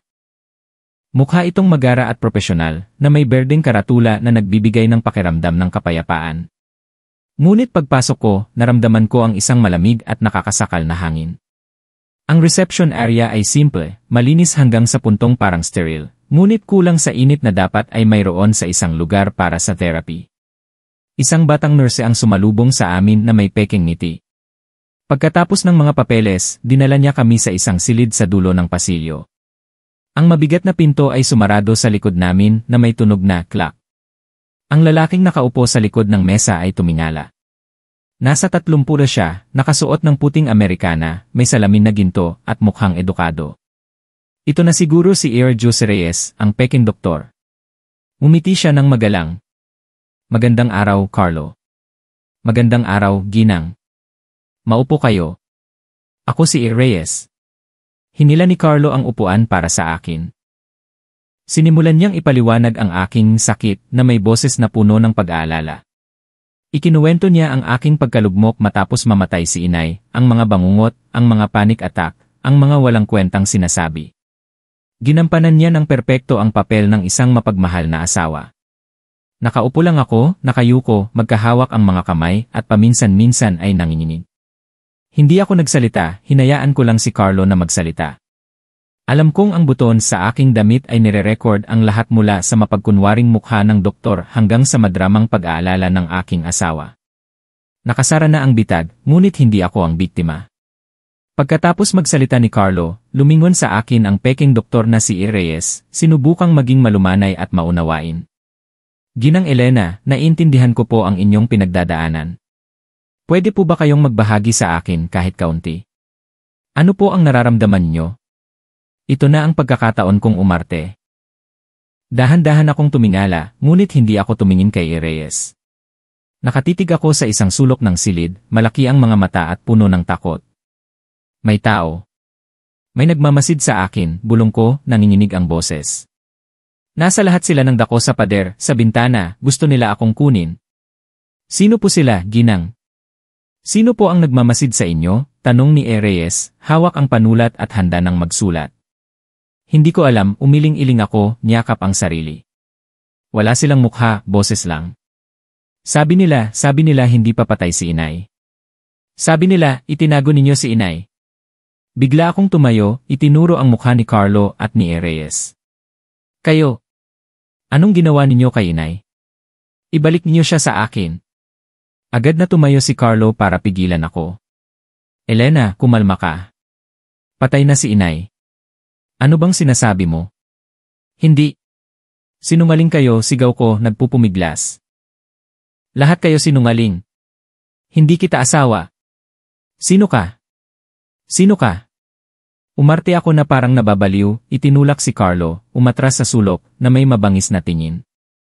Nagbubulong ako ng mga walang kwentang salita, minsan tumatawa, minsan umiiyak. Ginamit ko ang lahat ng itinuro ni A.I. Santos, kasama ang nag-aalab na galit sa aking puso, para lumikha ng isang napakatotoong palabas. Nagkatinginan sina Carlo at Ia Reyes, nahuli ko sa kanilang mga mata ang kasiyahan at tabumpay. Ang aking dula ay lubos na nakakumbinsi sa kanila. Pagkatapos ng ilang sandali ng pagpupumiglas, sumenya si Ia Reyes kay Carlo. Carlo, ilabas mo muna siya sandali para makapagpahinga. Kakausapin kita ng sarilinan. Ito na ang sandaling hinihintay ko. Inalalayan ako ni Carlo, isang taong mukhang lupaypay at wala sa sarili palabas ng silid. Habang dumadaan kami sa mesa ni A.I. Reyes, nagkunwari akong natalisod at kumapit sa gilid ng mesa. Sa sandaling iyon, maingat kong ibinagsak ang ballpen na may voice recorder mula sa aking bulsa, hinayaang mahulog ito at gumulong sa ilalim ng mesa, isang lugar na hindi mapapansin. Dinala ako ni Carlo sa waiting area at bumalik sa loob ng klinika, isinarang mabuti ang pinto. Nanatili akong tahimik, nagkukunwaring tulala, ngunit ang aking mga tainga ay nakikinig, at ang aking puso ay buong nagtitiwala sa maliit na voice recorder na yon. Sa loob ng silid, hindi na nila kailangang magpanggap. Mas malala pa sa inaasahan ko, sabi ni Reyes, wala na ang peking simpatsya. Delusions of persecution, hallucinations, identity disorder. Sakto. Schizophrenia na ito. Ang galing ng gamot mo. Humalakhak si Carlo. Ngayon, paano na? Makakasulat ka na ba ng medical report? Naman. Ilalagay ko na ang pasyente ay may acute psychosis at kailangang ma-admit agad para sa obserbasyon at paggamot para maiwasan ang panganib sa sarili at sa iba. Gamit ang report na ito, may legal na basehan ka na para maging tagapag-alaga at mamahala sa kanyang mga ari-arian. Magaling. Magkano ang bayad? Tayo-tayo lang naman, 400,000 piso. Pagkatapos ng lahat, i-transfer mo na lang sa akin. Irerekomenda ko sa iyo ang Ospital ng Pag-asa. Kakilala ko ang direktor doon. Kapag may referral letter mula sa akin, mabilis lang ang proseso. Kapag nakapasok na siya doon, tapos na ang lahat. Mahirap nang makalabas. Perpekto. Napakagaling mong magtrabaho, Reyes. Pagkatapos nito, marami pa tayong pagsasamahan. Naman. Binabati kita, malapit mo nang makuha ang gusto mo. Nagsimulang magtawanan ang dalawang demonyo. Ang kanilang tawa ay mas nakakakilabot pa kaysa sa narinig ko sa likod ng pinto noon. Lahat ay na-record. Ang ebidensya ng kanilang sabuatan para gumawa ng peking medical report ay nasa aking mga kamay na. Maya-maya, lumabas si Carlo, bumalik sa kanyang malungkot na itsura. Inalalayan niya akong tumayo. Uwi na tayo. Sabi ng doktor, kailangan mong magpahinga. Habang nasa daan, tahimik lang ako, nakatingin sa labas ng bintana, ngunit sa loob ko, isang malaking bagyo ang nabubuo. Ospital ng Pag-asa. Iyon ang magiging susunod kong entablado. Papasok ako doon hindi bilang isang pasyente, kundi bilang isang berdugo. Ilang araw pagkatapos ng aming pagpunta sa Klinika Payapa, kailangan kong makahanap ng paraan para bumalik doon at kunin ang voice recorder. Gumawa ako ng isa pang eksena, sumisigaw na naiwan ko ang pulseras ni inay sa klinika at pinilit si Carlo na ibalik ako. Sa una, ayaw niya, ngunit dahil sa lalo kong sipaglala, pumayag din siya. Habang kausap ni Carlo ang nurse, pasimple akong pumasok sa opisina ni EJ. Reyes at mabilis na nakuha ang mahalagang ebidensya. Agad kong dinala ang recording kay Sofia. Pagkarinig niya, kumulo ang kanyang dugo sa galit. Mga hayop! Masahol pa sila sa hayop. Elena, kailangan mong ilantad silang lahat, huwag kang mag-iwan ng kahit isa. Sigurado yan, sagot ko, malamig ang tingin. Pero kailangan ko pa ng ebidensya. May sinabi si Mang Tonyo. Kailangan kong malaman ang kabuuan ng kanilang plano. Dumating ang gintong pagkakataon 1 linggo pagkatapos. Nagpaalam si Carlo na alis siya papuntang Cebu ng 3 araw para sa isang mahalagang kontrata. Alam kong dahilan lang niya yon para makipagkita sa kabit niyang si Ana, pero wala akong pakialam. Ang mahalaga ay mayroon akong 3 araw na malayang kumilos sa sarili kong bahay. Sa unang gabi pa lang ng pag-alis ni Carlo, dumating si Sofia, dala ang isang backpack na puno ng mga gamit. Ang target namin, ang opisina ni Carlo. Doon niya itinatago ang kanyang laptop at mahahalagang dokumento. Ang silid na iyon ay laging nakalock kapag wala siya. Isang simpleng kandado lang, sabi ni Sofia. 5 minuto. Tulad ng sinabi niya, sa loob lang ng ilang minuto, gamit ang kanyang mga profesional na gamit, bumukas ang pinto. Pumasok kami na parang mga anino, isinara ang mga kortina, at binuksan lang ang isang maliit na ilaw. Ang laptop ni Carlo ay nasa mesa. Umupo si Sofia at ikinonekta ang kanyang laptop sa laptop ni Carlo. Mga berdeng letra ang nagsimulang tumakbo sa screen. Matibay ang password, may ilang layer ng proteksyon, bulong ni Sofia habang mabilis na nagtatype, pero walang sistema na walang butas. Nakatayo ako sa tabi niya, kinakabahan. Halos 1 oras ang lumipas, biglang napasigaw ng mahina si Sofia. Napasok ko na. Lumabas ang desktop ni Carlo. Sinimula ni Sofia na suriin ang bawat folder, ngunit walang nakitang kakaiba. Ang tuso ng gagong to, walang nakasave sa computer niya.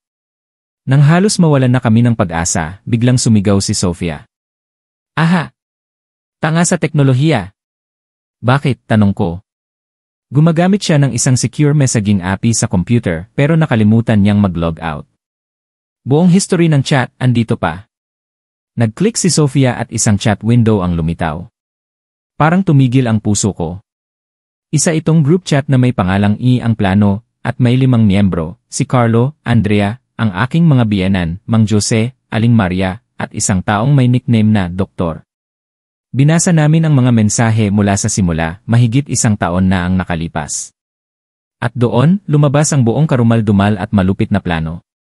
Hindi sa isang formal na dokumento, kundi sa mismong mga salita at usapan ng mga demonyong nag-aanyong tao.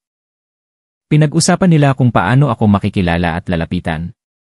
Tuwang-tuwa sila nang makuha ang pagmamahal ko at ang tiwala ni Inay. Detalyado nilang pinlano ang paglason kay Inay, ang bawat dosis araw-araw na isinagawa ni Andrea. Andrea, tandaan mo ha. Konti lang araw-araw para magmukhang natural na sakit, text ni Carlo. Huwag kang mag-alala kapag ako ang gumawa, pulido. Malapit nang makasama ng matandang yon ang mga ninuno niya, sagot ni Andrea na may kasamang smiley. Pinag-usapan nila ang pagkamatay ni Professor David. Naghinala na si David. Nagbanta siyang sasabihin kay Teresa ang lahat. Kailangan na siyang patahimikin, sulat ni Carlo. Isang maikling okay lang ang sagot ni Andrea. Pinag-usapan nila ang paglalagay ng gamot sa gatas, ang pagkuha kay Reyes para gumawa ng peking medical report, at ang pagpapasok sa akin sa ospital ng Pag-asa. Ang bilis bumagsak ni Elena.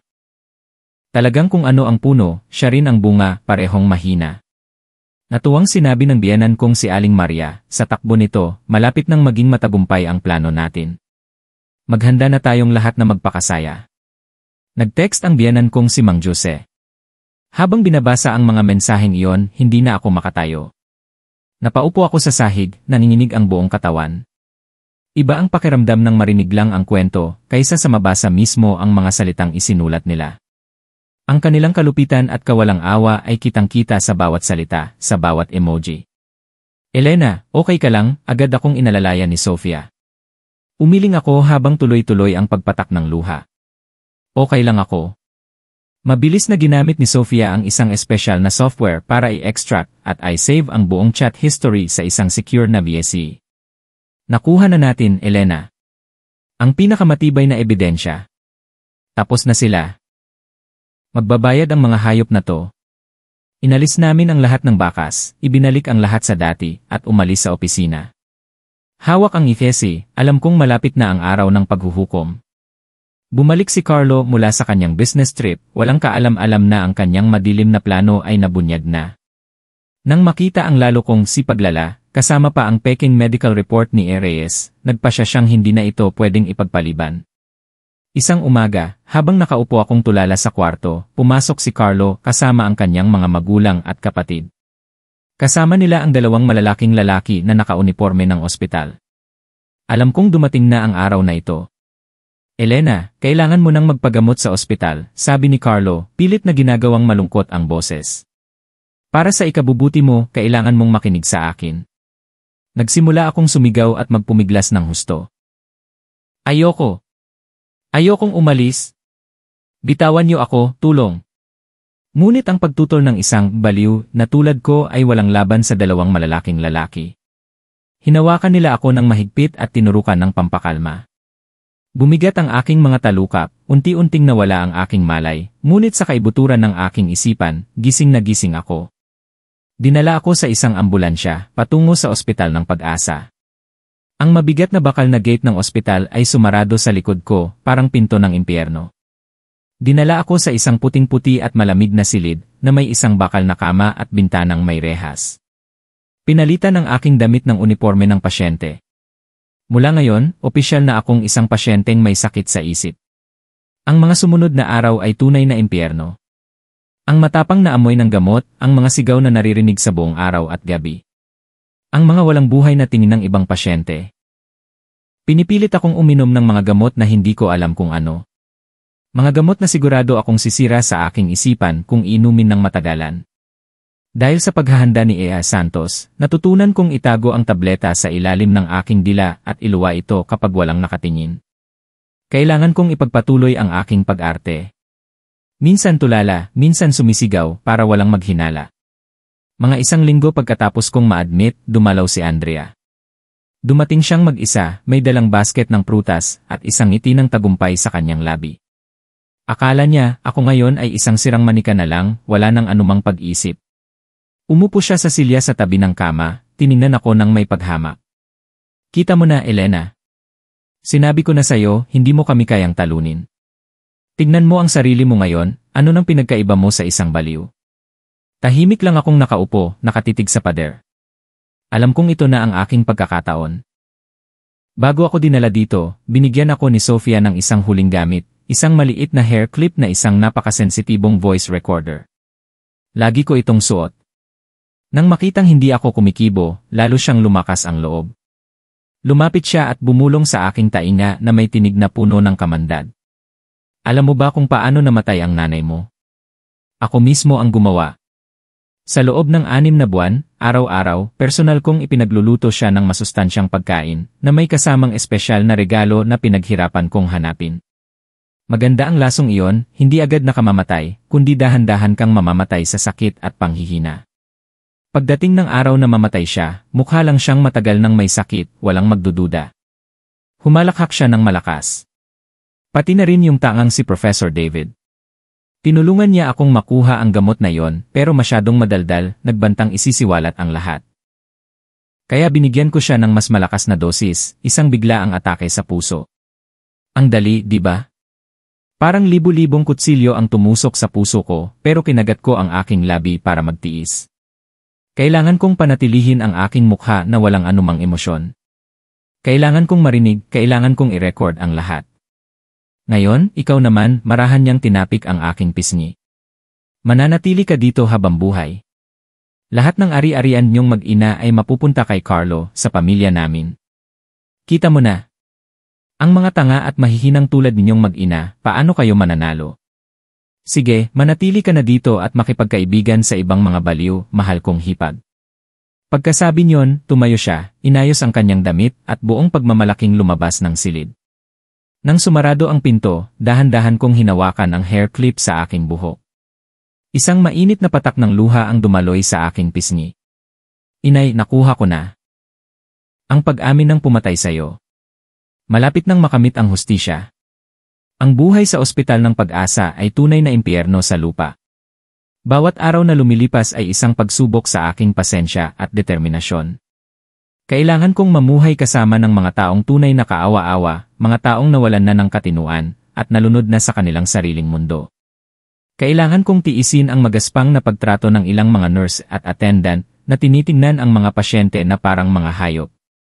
At ang pinakamahalaga, kailangan kong ipagpatuloy ang aking pag-arte ng perpekto, nang walang anumang kapintasan, habang ang aking puso ay nag-aalab sa galit at sakit. Ang recording ng pag-amin ni Andrea ay nagawan ko ng paraan para mailabas at maibigay kay Sofia nang dumalaw siya bilang isang kaibigan. Ipinasa naman ito ni Sofia kay Mang Tonyo. Lahat ng pinakamahalagang ebidensya ay nasa kamay na ng aking mga kakampi. Ngayon, ang kailangan ko na lang gawin ay protektahan ang aking sarili at maghintay ng tamang pagkakataon. Ngunit hindi madali ang mabuhay sa lugar na ito. Kailangan kong harapin ang mga mapanuring tingin, ang pilit na pagpapainom ng gamot at ang mahihigpit na patakaran. May mga pagkakataong pakiramdam ko ay hindi ko na kaya. Ang linya sa pagitan ng pag-arte at katotohanan ay napakanipis. Minsan, bumabalot sa akin ang kalungkutan at kawalan ng pag-asa, na parang gusto ko nang sumuko. Sa gitna ng kadilimang iyon, isang sinag ng pag-asa ang biglang lumitaw. Siya si Ate Gina, ang head nurse ng aming ward. Nasa 40 na siya, mukhang strikta, ngunit ang kanyang mga mata ay may taglay na init at kabaitan. Hindi tulad ng ibang mga nurse, lagi niya akong tinatrato ng malumanay, kahit na nasa gitna ako ng aking pagwawala. Isang gabi, habang nagbibigay siya ng gamot, ginamit ko ulit ang aking dating taktika at itinago ang tableta sa ilalim ng dila. Ngunit sa pagkakataong ito, nakita niya. Hindi siya nagsalita, tinitigan lang niya ako nang may malalim na pag-isip. Pagkaalis ng ibang mga nurse, bumalik siya sa aking silid at isinara ang pinto. Hindi mo na kailangang umarte pa, mahina niyang sabi. Nagulat ako, kumabog ang dibdib ko. Nabuking na ba ako? Bigo na ba ang aking plano? Nakita ang aking pagkataranta, agad akong pinakalma ni Ate Gina. Huwag kang matakot, hindi kita sasaktan. Ako si Gina. Ikaw si Elena, di ba? Ang anak ni Ginang Teresa, ang direktor ng Teresa Elena Pharmaceuticals. Nag-aalangan akong tumango. Paano? Paano ninyo nalaman? Bumuntong hininga si Ate Gina, umupo sa silya sa tabi ko. 10 taon na ang nakalipas, ang kaisa-isa kong anak ay may sakit sa puso at kailangan ng malaking halaga para sa operasyon. Lubog na kami sa utang noon, halos wala ng pag-asa. Ang iyong ina, si Ginang Teresa, sa pamamagitan ng isang charity program, ay nalaman ang aming kalagayan at sinagot ang lahat ng gastos.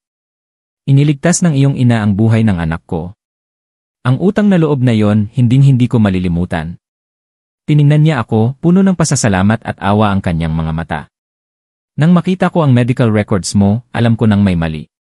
Isang malusog at matalinong babae na tulad mo, paano ka biglang magkakaroon ng malubhang sakit sa isip pagkatapos lang mamatay ng iyong ina?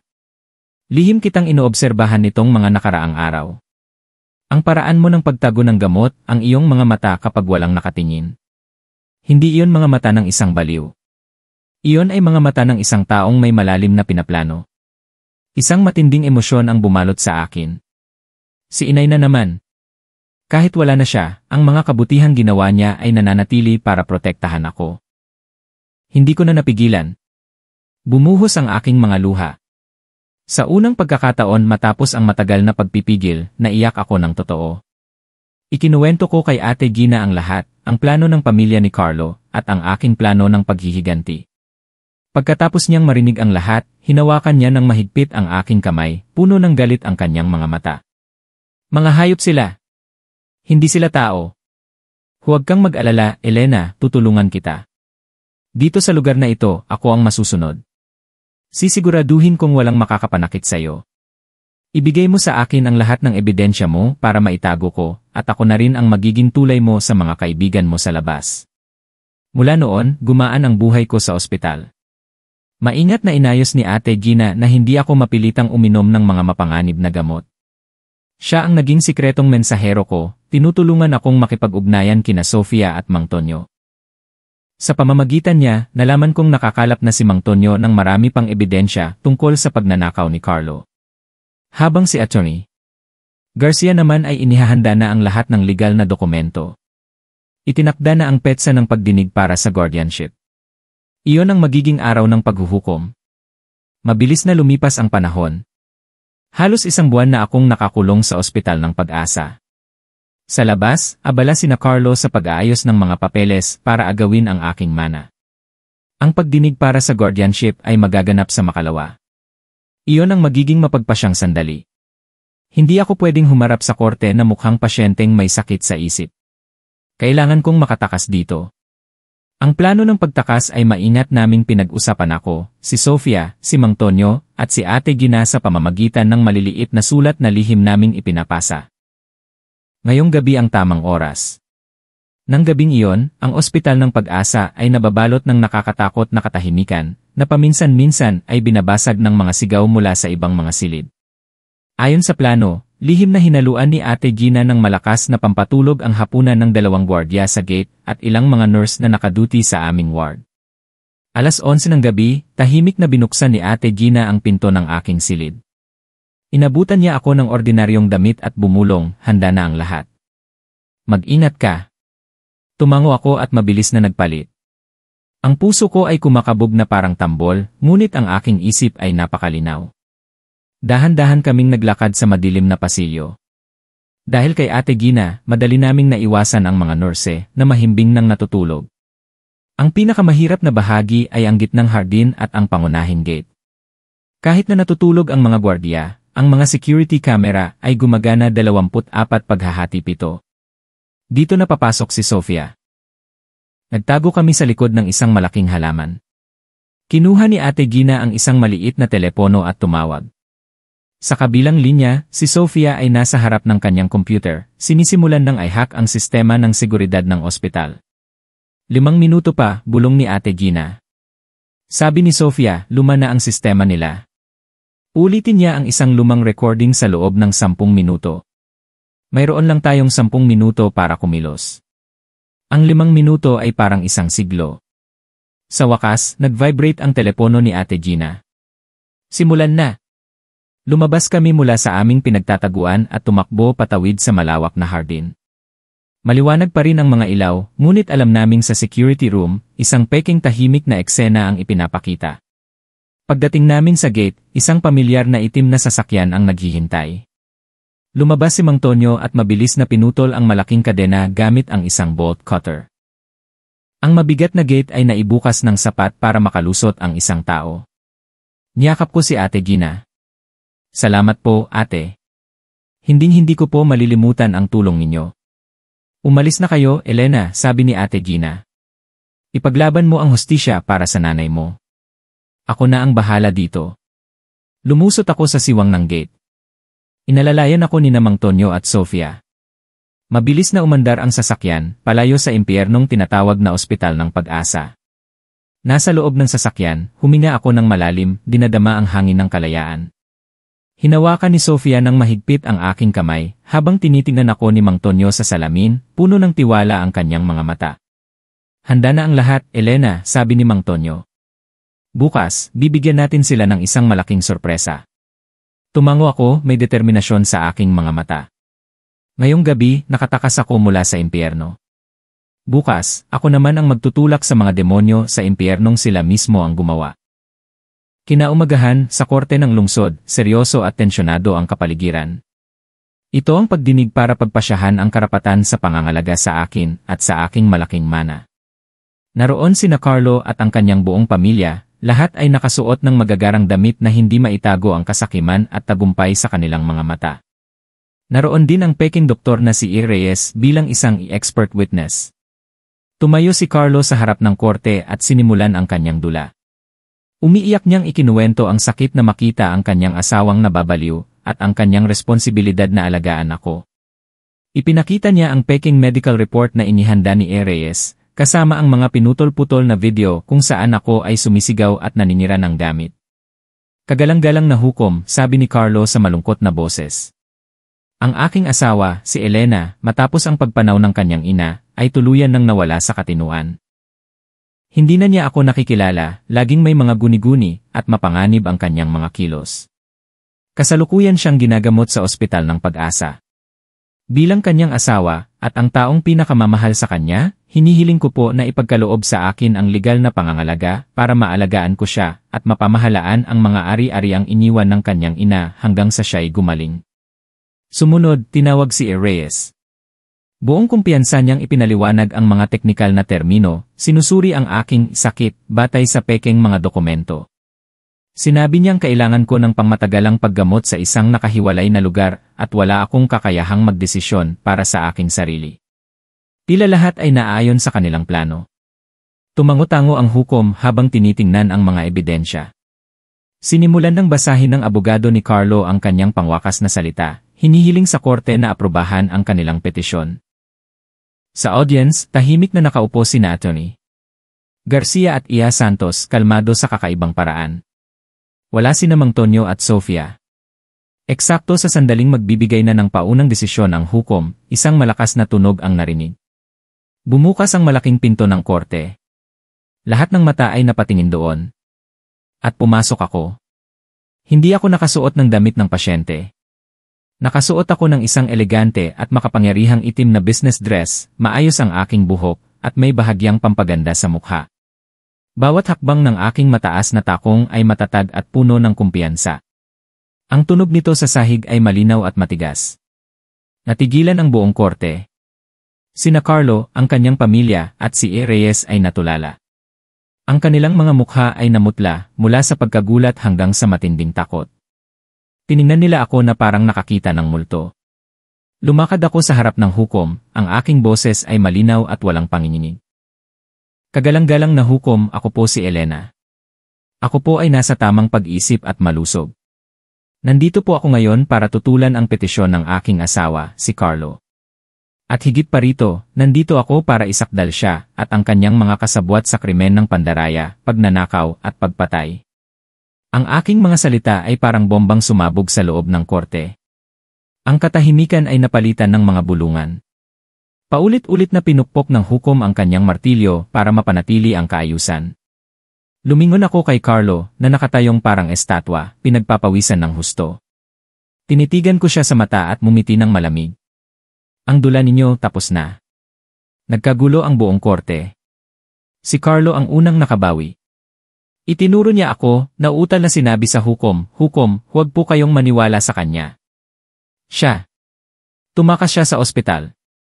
Malala ang sakit niya, baka nasa lucid interval lang siya ngayon, kailangan siyang hulihin agad.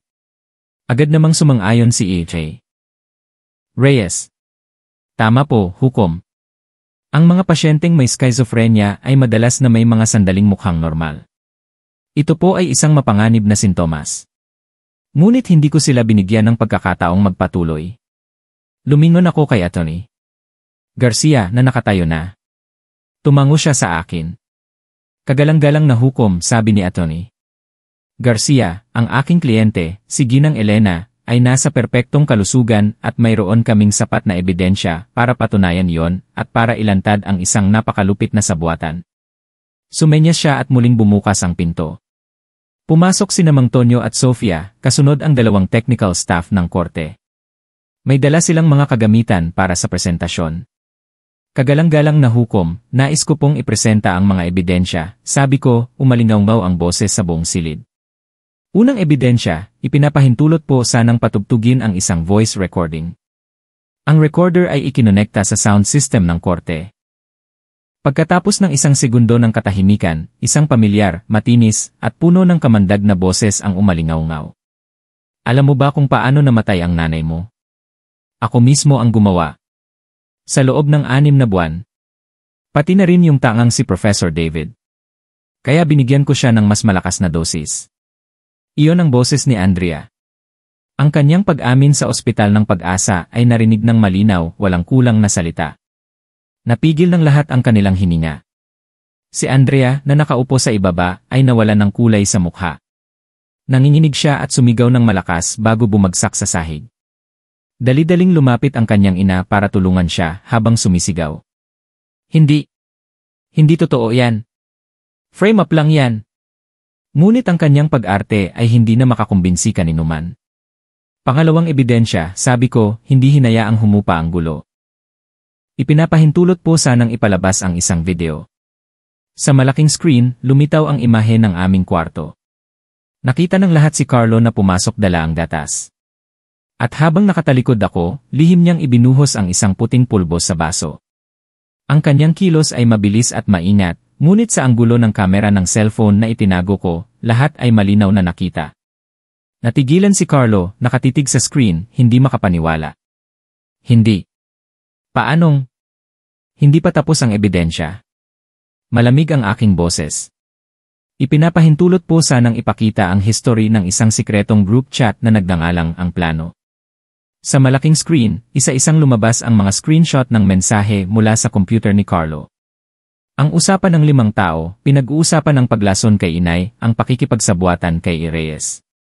Bawat salita, bawat emoji ng kanilang kasiyahan ay pinalaki, inilalantad ang buong karumal-dumal na katotohanan.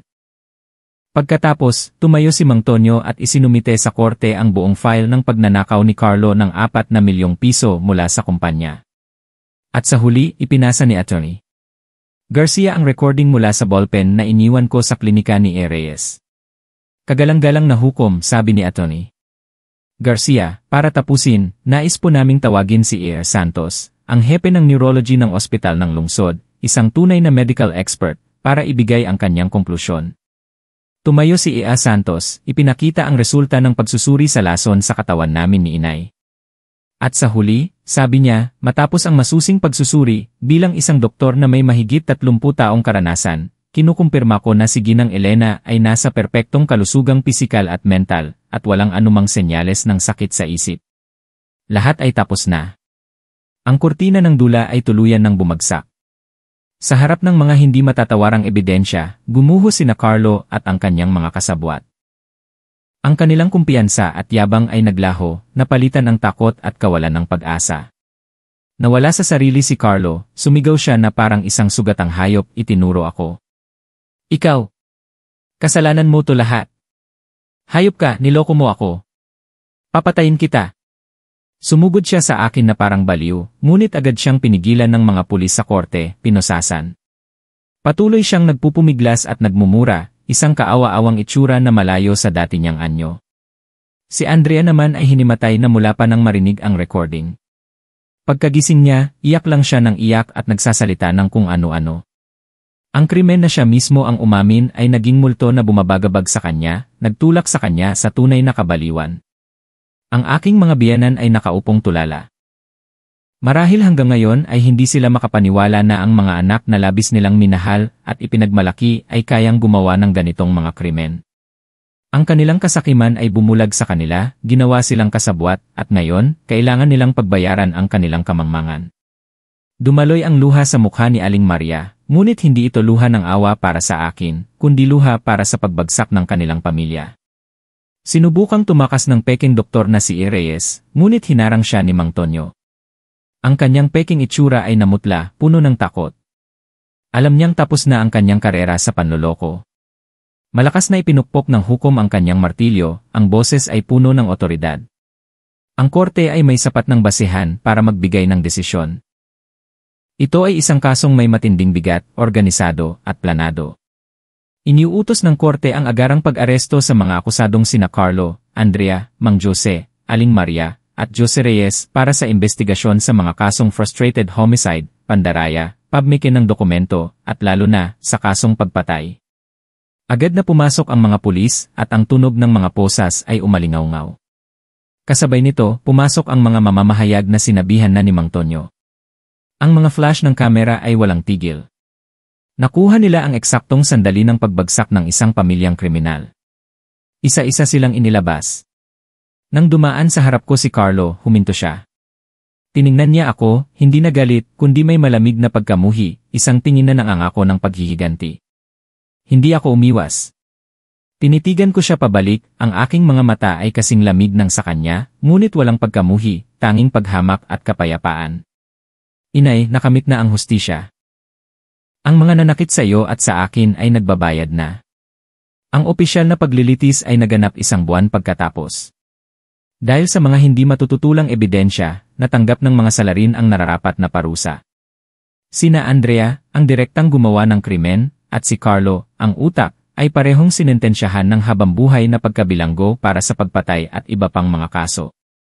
Ang aking mga biyenan ay nakatanggap ng 15 taong pagkakakulong bawat isa bilang mga kasabwat.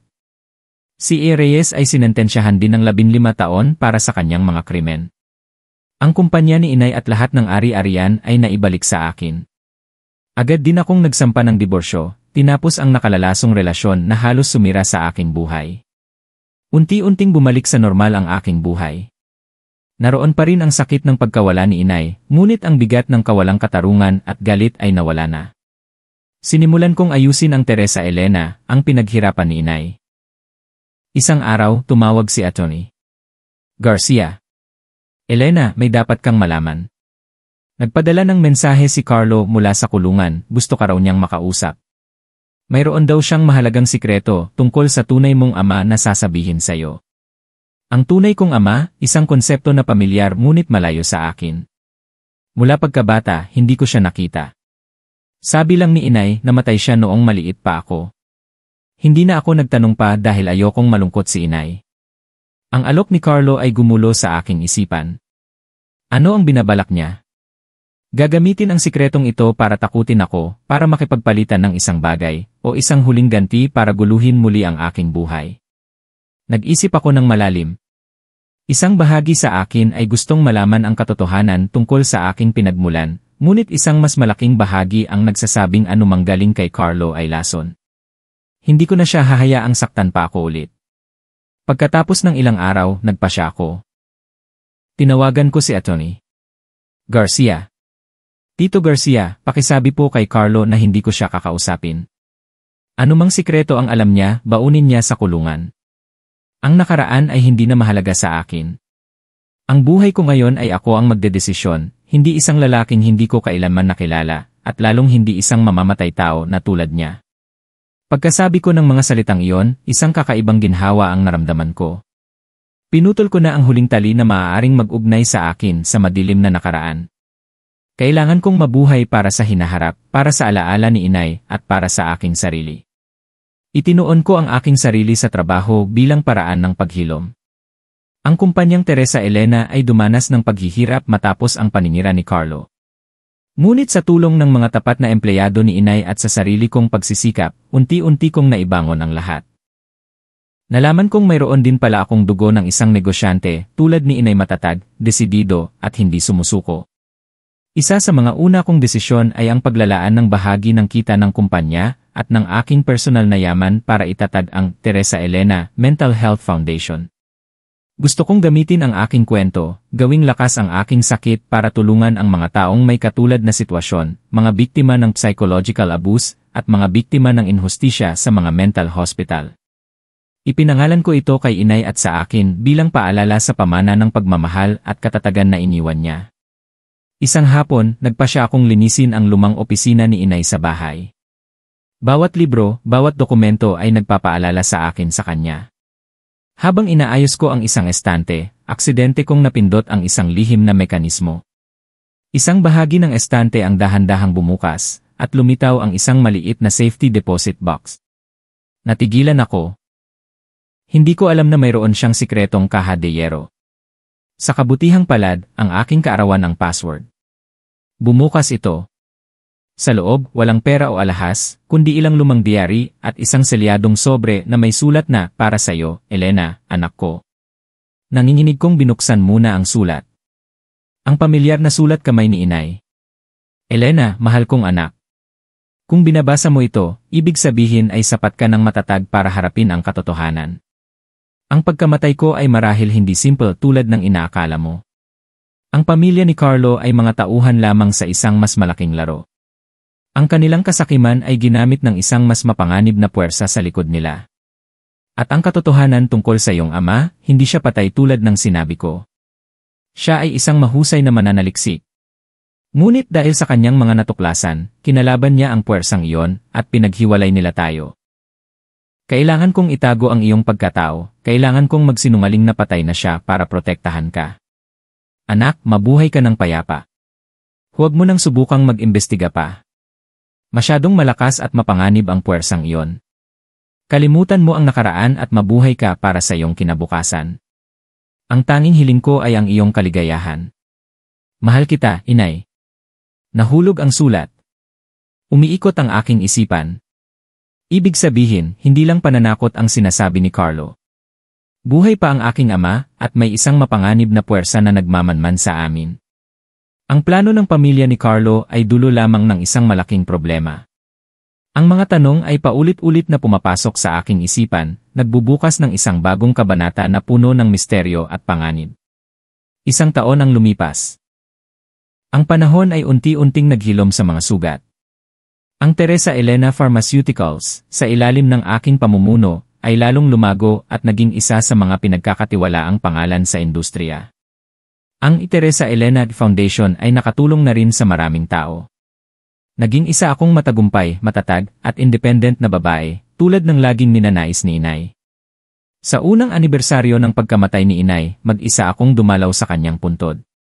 Nag-alay ako ng isang bungkos ng puting liryo, ang kanyang paborito, at tahimik na nagsindi ng insenso. Wala na ang bigat ng galit sa aking puso, tanging pangungulila at malalim na pasasalamat na lang ang natira. Inay, kita niyo po. Nagawa ko na. Maayos na po ang buhay ko. Magpahinga na po kayo. Siguradong ipinagmamalaki ka niya. Isang malambing na boses ang narinig ko sa aking likuran. Lumingon ako, si Ea Santos pala.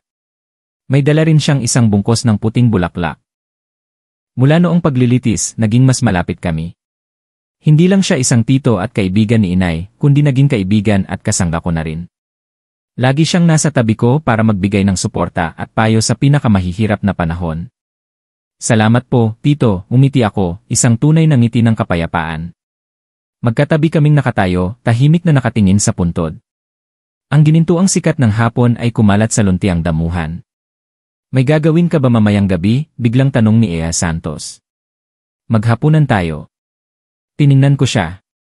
Sa maamong mga mata ng lalaking ito na marami ng pinagdaanan, nakita ko ang sinseridad at init. Sa unang pagkakataon matapos ang lahat, muling tumibok ang aking puso. Sige po, tumango ako. Sabay kaming umalis sa sementeryo. Ang paglubog ng araw sa abot tanaw ay kasing liwanag ng isang bagong umaga. Alam kong ang bago kong buhay ay tunay nang nagsimula. Isang bagong relasyon, isang bagong kinabukasan ang naghihintay. Ang mga misteryo sa sulat ni inay ay naroon pa rin, parang isang ulap na nakalutang. Marahil, isang araw ay haharapin ko rin ito. Ngunit ngayon, hindi na ako natatakot. Muli akong nabuhay mula sa abo, mas matatag at mas matibay kaysa dati, handa sa anumang hamon na ihaharap ng buhay.